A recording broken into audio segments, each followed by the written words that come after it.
making trouble for myself, but I don't know any better. I could call you, but it's too much, so alright. Quem tem ouvidos, ouça.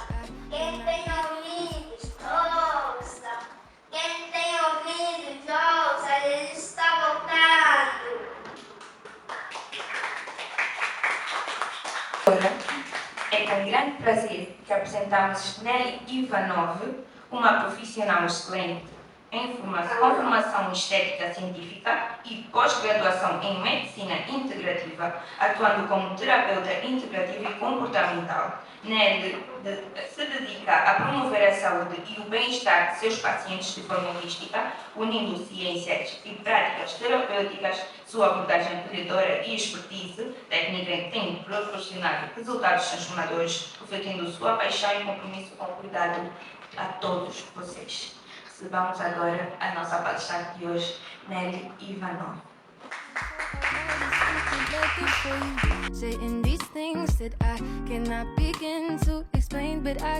Muito bom dia.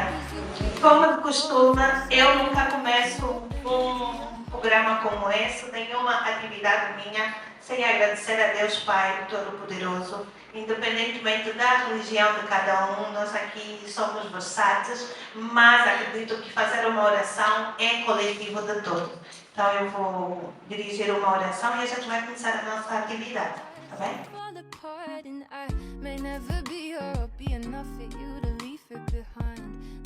Nós começamos sempre com música, não é? Hoje vai ser diferente, começamos com os meninos a se apresentarem. Nós temos começado com música. As pessoas têm frequentado já essa palestra é recorrente, eu faço sempre em 3 meses, que é para cor. É claro que, mesmo sendo a mesma palestra, nunca é a mesma coisa. Tem discernimentos diferentes, temos tido acontecimentos paulatinos e todo mundo sabe que eu faço essa palestra guiada pelo Espírito Santo. Para além daquilo que eu tenho como físico dentro da minha palestra, eu espero a orientação e aquilo que ele achar que eu devo pôr, então eu vou pondo. Esta é a minha essência. Hoje vocês vão conhecer um bocadinho de como eu vim parar na estética integrativa e assim a gente vai marcando passos para o nosso conhecimento. Este é o início de tudo e tudo começa aqui. Não posso começar, eu não posso crescer na vida sem agradecer àqueles que o qual me estenderam a mão e me puxaram. Então, uma das pessoas que fez muita diferença na minha jornada é este senhor aqui, Dr. Lair Ribeiro. Eu pude ter a noção que, afinal de contas, eu não estava naquela sala de aulas por acaso. Eu não era meramente uma aluna. Eu me descobri doente, eu descobri a diferença que eu podia fazer na vida dos outros e aqui estou. Como eu sou formada em estética. Quando eu saí daqui da Angola, eu fui para o Brasil, a ideia era ir para os Estados Unidos, mas com a barreira da língua, o meu inglês é assim, meio arrastado, então eu optei em ir para o Brasil. Eu sonhava muito em ser uma médica, uma cirurgiã plástica, estava no auge das cirurgias plásticas, e como eu já estava no ramo da estética desde 2004, em 2010, quando o bichinho da formação no Brasil começou a mexer comigo, eu disse, não, é agora. Eu virei aqui uma cirurgia. No meio desse processo, eu comecei a ver as minhas pacientes que faziam as cirurgias plásticas a se frustrar. Por quê? Porque uma mulher, quando chega ao ponto de recorrer a uma cirurgia plástica, que ela já esgotou todas as possibilidades, as mulheres iam fazer cirurgia. Na sala do médico encontravam umas tantas fotos e ela idealizava que ficaria tal e qual as fotos que o médico mostrou. Só que nós somos seres totalmente evolutivos. Cada um de nós evolui de forma diferente.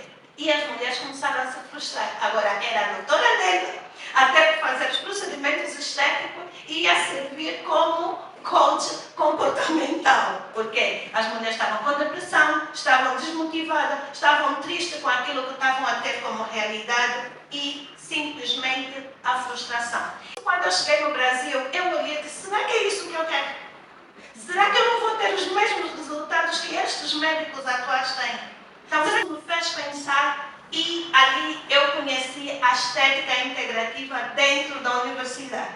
E no segundo ano eu mudei de turma e acabei chegando a esta turma. A nossa turma é uma turma de 108 alunos, na sua maioria médicos, conceituados com mais de 12, 15 anos de profissão. Quando decidi voltar aos meus estudos, eu já tinha uma família, eu já tinha filhos, já tinha um casamento. Então, o stress de ter que deixar a família para ir estudar também mexeu com as minhas emoções. A nossa forma de se alimentar, chegando no paz dos outros, também mexe um bocadinho com o nosso corpo. E aquela dinâmica de alunos, de sair a correr, uma vez que o horário do Brasil é totalmente diferente do nosso, então a hora de eu ir para a escola já era a hora do almoço. Então o que acontecia? A doutora dele já almoçava na cantina da escola, uns quibes desse tamanho, ou então jantava uma pizza porque chegava cansada e precisava dormir para amanhã acordar cedo. Então, para além dos meus problemas de saúde que eu não sabia que eu estava totalmente inflamada por glúten e eu não sabia. Desde pequeno, desde os meus 6 meses de vida, eu comecei a sofrer cirurgias. Cirurgias atrás de cirurgias, fiz 3 enquanto infância. Quando cheguei aos 8 anos, o médico disse: mamãe, não lhe dói porque eu tinha muitas ínguas e nódulos no corpo. O médico foi operando, mas aparecia sempre outras. Até o dia que o médico disse: mamãe, como não lhe dói, eram calombozinhos que apareciam no corpo.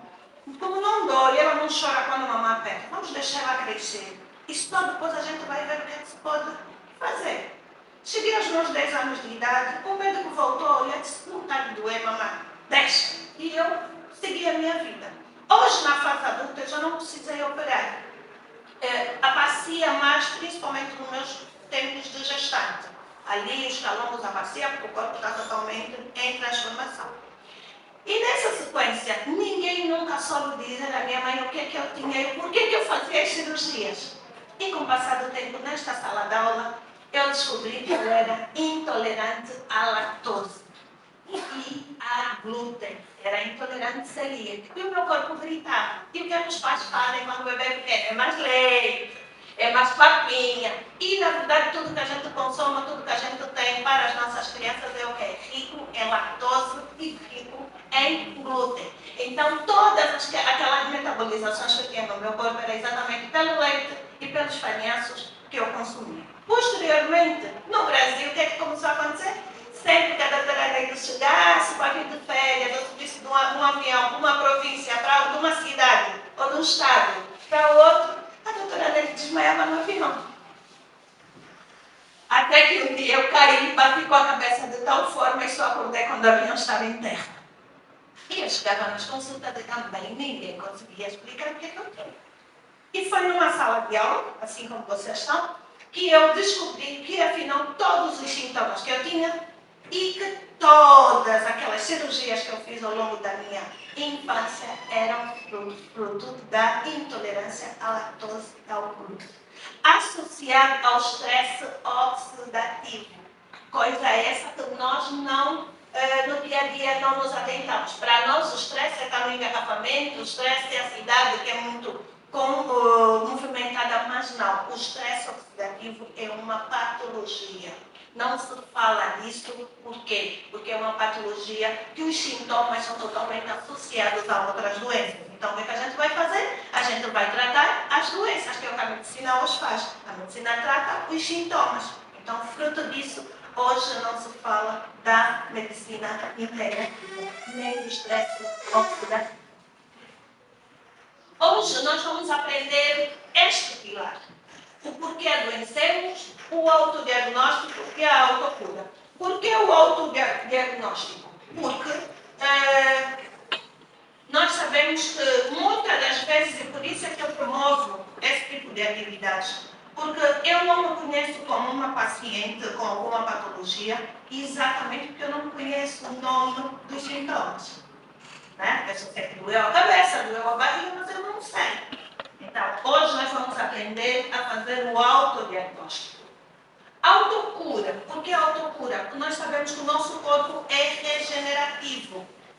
O nosso Deus foi tão sábio, ou é tão sábio, que Ele colocou no nosso organismo a possibilidade de nos autocurar. Fruto disso é que muitas das nossas mães do antigamente, dentro das aldeias, elas não precisavam de quê? Dos parteiros, dos médicos, eram mesmo elas a se cuidarem umas às outras. E se nós olharmos aqui 20, 15 anos mais tardios ou mais para trás, o que é que vai acontecer?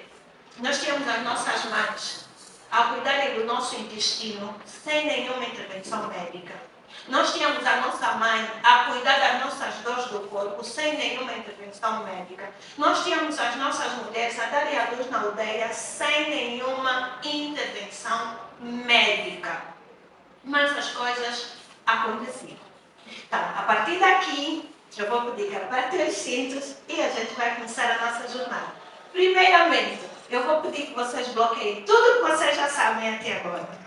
E que entrem numa aventura imaginária, porque eu vou precisar começar por um conto de história. Tá bem? O que é o autoenvenenamento? Para quem já tem acompanhado sabe que temos dois mecanismos de atuar aqui nas nossas palestras e que é comprovadamente científica, que tem comprovação científica, que é a forma de nós absorvermos. Então vai haver momentos que eu vou pedir para vocês lerem, porque eu quero que vocês leiam e que fique fixado na nossa cabeça. Então esses dois slides que vão passar, eu vou pedir que vocês façam a leitura. Tá? Eu vou perguntar e vocês respondem. Tá? O que é o autoenvenenamento? O autoenvenenamento se refere aos efeitos negativos que o consumo prolongado de alimentos ultrapassados pode causar à saúde. Continuemos? Aditivos químicos, conservantes, alto nível de açúcar, iodo, gorduras trans, que levam a diversos problemas de saúde. Até aqui, o que eu tenho para vos dizer é que o nosso estilo de vida, o consumo das coisas que nós comemos no dia a dia, tudo tem um porquê. Temos esse mapa aqui para dizer que você não anda sozinho. E para informar para as meninas do grupo, nós sabemos que não há ponto sem nó. Eu falo sempre isso nos nossos encontros online. Não existe ponto sem nó. Para você comprar aquele feijão, aquela lata que está na tua casa, alguém trabalhou na tua mente para você comprar.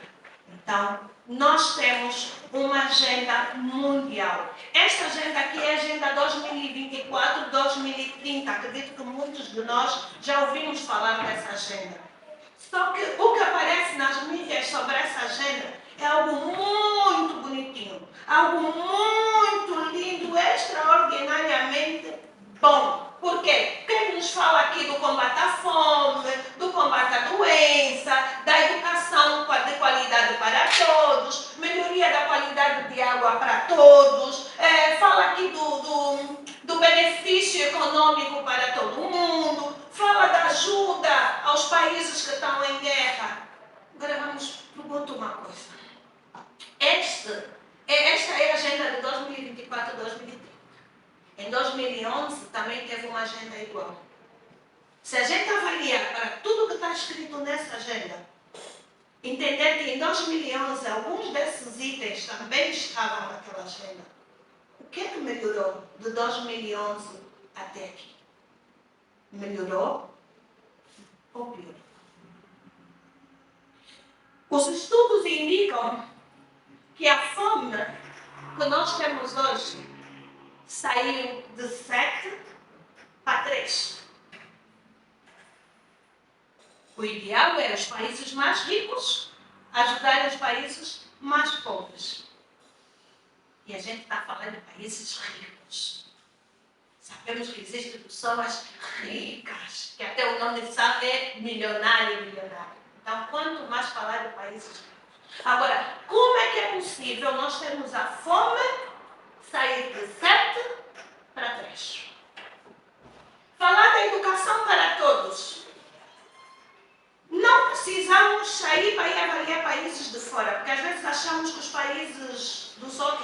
muito mais evoluídos, estão evoluídos na televisão.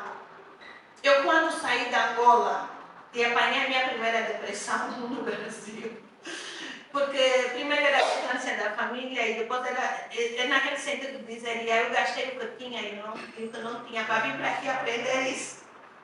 Por quê? Porque os primeiros anos foram caóticos. E para quem estuda em escola pública, e para quem passa a viver no Brasil como cidadão e não como turista, a pessoa acaba tendo realmente a noção que as coisas não são bem como as coisas acontecem na novela. Então a fome, a falta de escola não é só em Angola e não é só em África. Então agora vamos avaliar. No nosso país, sabemos que temos milhares de investidores, sabemos que os bancos mundiais emprestaram muito dinheiro para Angola. A educação melhorou ou piorou? Então, isso para nos dizer que toda essa política que eles trazem no nosso cotidiano não é para melhorias. E está mais do que provado. Tudo isso que está aqui é simplesmente para poder manter os objetivos desses cidadãos que são responsáveis por esse arquétipo aqui a controlarem a população. Nós vamos aprender isso ao longo dessa jornada. Então, tudo que está aqui não se conclui na verdade. São somas de valores, em cima de valores que são investidos, mas no fundo, eles não são aplicados para nada. Então, o objetivo desse grupo que está aqui não é fazer diferença na vida do outro. Até porque sabemos que o coração do homem é extremamente vaidoso. Para mim, ter o meu irmão sentado ao meu lado, ou o meu irmão a conduzir o mesmo carro que eu estou a conduzir. Então, vamos abrir as nossas mentes, porque, na verdade, isto não é para mudar a vida do pobre, é para manter o rico muito mais rico. It's not over.